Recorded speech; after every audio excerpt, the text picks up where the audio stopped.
দেখছো দেখছো এই আম দেখে আমি কতটা খুশি হয়েছি। এই একটা কারণেই মনে হয় আমি গরমকালটাকে পছন্দ করি, নয়তো আমি একদমই পছন্দ করতাম না গরমকালটাকে।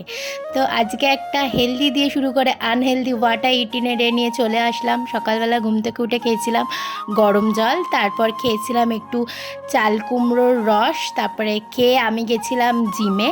তো আজকে জিম থেকে বেরোনোর সময় না ভীষণ গরম লাগছিল, তো বাড়িতে এসে ব্রেকফাস্ট করেছিলাম। ব্রেকফাস্টে ছিল ডিম সিদ্ধ আর ছিল ডালের চিলা।